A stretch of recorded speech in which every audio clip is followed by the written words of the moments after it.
So the dealing range high, dealing range low. Why is that a dealing range again? We took both sides, buy side and sell side, out. What's the bias now? Bearish. All of this range in here, we're looking for areas that anticipate a run back up into a premium. Short-term high, short-term low, it runs up into a premium here, sells off. It creates relative equal highs, sell side's taken here. So once it has taken the sell side here, what's the market likely to do? Revert back to buy side.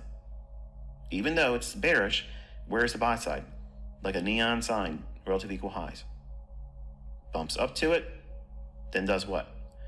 You have now a new dealing range. You have a dealing range from low, because it took out the sell side, and the buy side's taken here. So your dealing range is from here to here. What is the usefulness in that? You're anticipating the market to trade back down to a discount and eventually to its sell side. Discount array below 50% of here to here. This fair value gap is a target. So you're going to be looking for areas once it sells off. Here's a fair value gap. Break lower, target, filled, sell side, relative equal lows, tags it. So now we have this dealing range from here to here. Why is that a dealing range? We've taken buy side here and sell side's been taken here. So from here to here, you start doing analysis inside of that range. Look at all the back and forth in here. And then we get to this level here and it's more energetic. When I see that... Before I begin, I need to explain something very, very important, and naturally as a side effect of human nature, if you get emotional, you will misconstrue what I'm going to say. So I do suggest that you watch this video multiple times over a different space of time so that you can really and truly understand what I'm saying and the depth of what I'm saying here.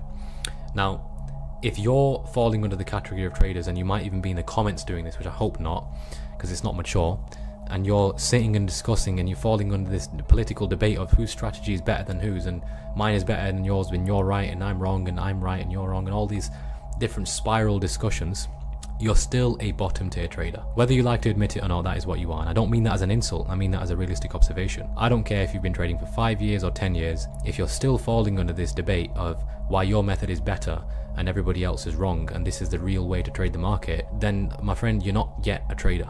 Okay, you've not yet evolved into a trader. Even if you've been trading over a decade, that proves to me you don't know what trading is. Trading goes far beyond chart analysis. It doesn't stop there.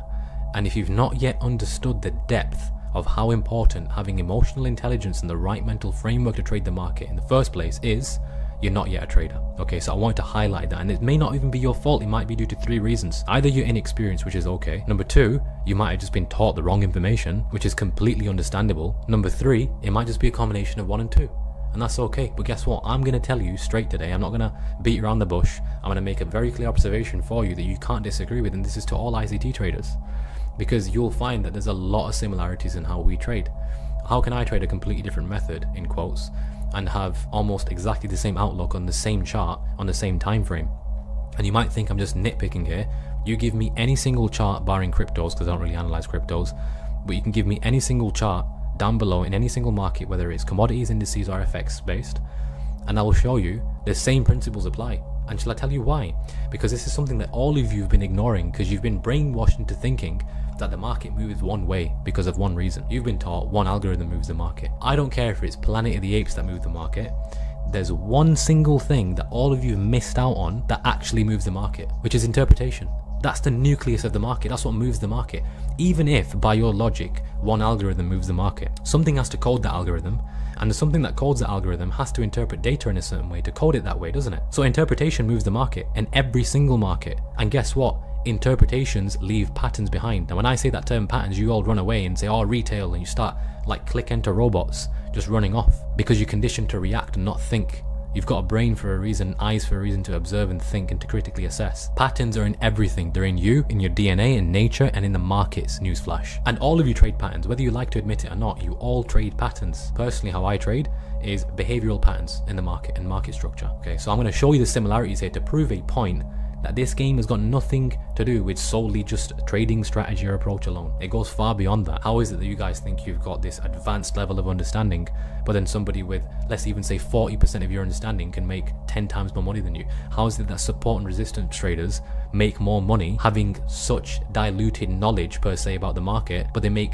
50 to 100 times more money than somebody who's got all this understanding around the market. It's not about your broadness of knowledge, it's about the depth of knowledge that you have around how you trade. Master one method, and that is it. I've been saying that message for years, and these people that you're learning off were telling you completely different 2 years ago, yet you still choose to follow them. Silly. Anyway, so if we look at the S&P chart here on the daily time frame, right, I've chosen a similar exchange on the CME that you can see here. Now, why is this low that I've marked on an area of value? Why? Very simple. Let's look here. This high that was formed, price came in, it turned around, it didn't like it, couldn't break past it, so it came back down to here. It then started rallying to the upside and it broke through. So now common sense tells me that this is likely to be an area of value because somebody or something, whatever it was, had enough buying power to break through that. Great. What happened? Now price came in and it formed a wick. Now ICT labeled this as a particular range of some kind with some kind of terminology. I can't remember exactly what he said about it, but it's just a wick. If you were to have a trader's encyclopedia, okay, and you open it up, there's simple terms in there that all of you should know. What a candle is, what a pip is, what certain candles mean, what they're called, highs and lows, and wicks. You don't need to make it into something it's not. If I show you a tennis ball, you can call it a golf ball, we can call it a ping pong ball, a squash ball, it's still a tennis ball. That's what reality tells us, right? It's still a tennis ball. So you can call this whatever you like, you can call it the dragon range or whatever you want. This is still a wick that's formed. Now with wicks, they can either fill, then price breaks below and forms a continuation movement and then carries on going, or it fills and then rejects and goes. Or we can even have where price doesn't even fill and just turns around from here, gives you a continuation movement and carries on. Very simple scenarios. There's nothing complicated there about that. What happened on the lower time frame, it started to form more erratic price action. If we go down and see on the intradays, it then broke out and we started to form what looked initially to be the start of a continuation movement to the upside. It didn't get that, and I know looking at this that there was no entries. I'll showcase some entries here, but for time's sake, I'm not going to dive into that in this video. If you want other parts, great, comment it down below. I'll happily dive into other parts of this video and extend it forward. Anyway, nonetheless, we didn't get that. We formed equal highs, very simple movement, and price broke below. Look what it did. It broke below and then it retested in the form of a continuation movement, the back end of that. 1, 2, and 3. It snapped below this new set of lows, which we would then move this in, form new lows, and then obviously it reacted to that accordingly. How did it react to that? 1, 2, 3. Very simple movement. Sell opportunities from here. Now, if we go back to the daily time frame for a second, and I show you this. Let's take this off, and let's now add on our new lows that we've got at that point that we were looking at. Here, what happened? Price came in, it filled that entire wick there. It then turned around, didn't really form much, and so it's not respected that area. So then I would look at that now and I would see it in isolation as well. We've not respected any of this region. Okay, all these lows have been disrespected. So let me look at the most recent lows now.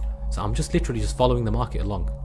Okay, following it along, and what do I see on the lower time frames? Now if I go down to the 4-hour time frame again, I can see, okay, so it's formed a near miss. A near miss is a term that's very simple and it's self-explanatory. It's come near to it and it's missed it. All that gap there. Now, I don't know what term you guys have for this, but you probably know what this is, right? This is come close, it's missed it, and it's not really responded. But guess what? It's responded to something. So what it's done is it's formed an equal low here that you can see. It's coming with exhaustive price action. Now I know naturally trades coming from here are going to be of higher risk. Why? Or what you guys might know as lower probability.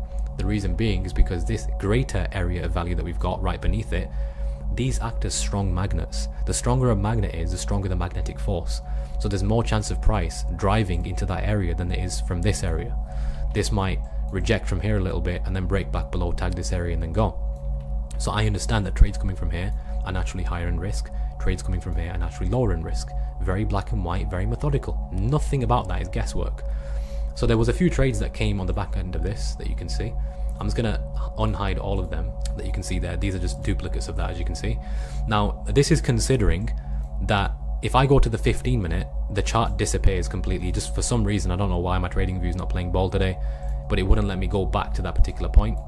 And these entries would have been refined a little bit further. Okay, so I'm just briefing these entries on. This is just under 4%, 2.5, 2.8, and as you can see there, just under 8% on some very simple entries that I can just see on the 1 hour time frame. We have 3 entry time frames, 1 hour, 15, and 5. Okay, so coming from this area, I know, okay, we've broken out of this range that we can see there, and this continuation movement has formed on the back end of that.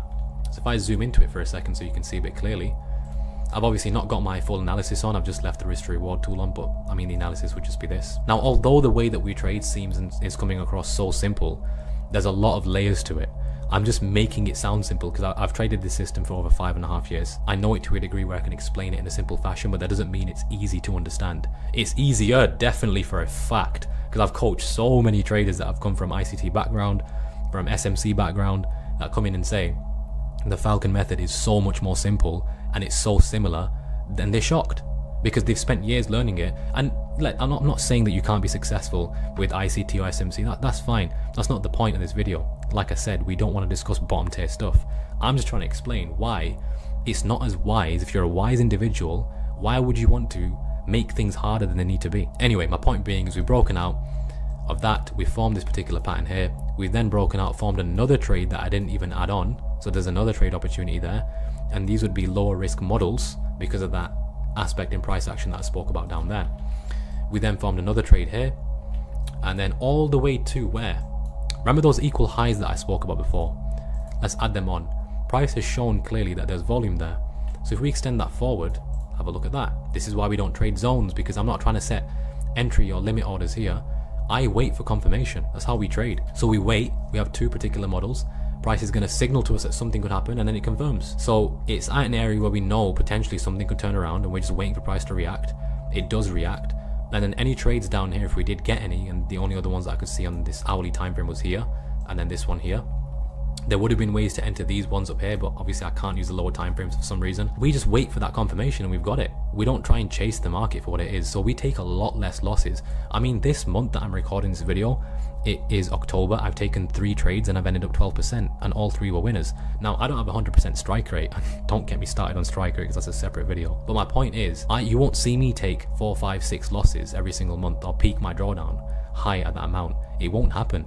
There's a reason I can stay out of multiple trade opportunities and pick the best ones, because one, I've become disciplined at how I trade, but how we trade has very little room for error when you know it well. That's my point, because we don't overcomplicate things. We don't dive into things that are unnecessary as to why does this exactly happen, who moves this, why do they move it. I don't care. I'm just looking at repeatable price behavior. Another trade opportunity there that you can see, very, very simple, and something clear here. If I just mark this on with a ray line just to demonstrate, price broke out, broke back in, retested the back end of that, then formed this trade. Now, to the low of this particular point of structure, I would have got my entry here. Definitely would have been more refined, but I'm only stuck to the 1 hour as I mentioned before. I can break even my trade before it gets there, so the risk is off. And I would have walked away like so. And we trail our stops, by the way. We don't set take profits. I've seen some of you guys get involved in movements that are literally this small, and you max out with like a 4 or 5 pip stop loss, and you make like 15%, but then you might take 7 or 8 losses. You won't see that happen here because we have comfortable protected stops. We have them for years. We get as refined of an entry as possible, and we trail our stops. We don't set take profits. You won't see me get out of a trade, and you won't see this as a common thing. Of course it happens to everybody, but you won't see on the majority case scenario me getting out of a trade for a 2 to 1 or a 3 to 1, and then it goes on to make 15%. I will maximize that trade to the best of my ability. I'll get out of trades for 10, 11, 15 to 1 that most people would have got out for 2 to 1. That doesn't make me a better trader. It just means I'm understanding something that people are missing out, something that's more effective, as I mentioned before. So that's a quick summary. And again, just why I'm trying to make a point here clear, that you can overcomplicate things how you like. I can look at any chart, please comment it down below, and I'll give my analysis forward, and anyone who trades ICT can confirm or deny the similarities and differences, and I'll be more than happy to discuss that. This is not an insult, this is not a debate, this is not a discussion of any kind, it's a simple observation.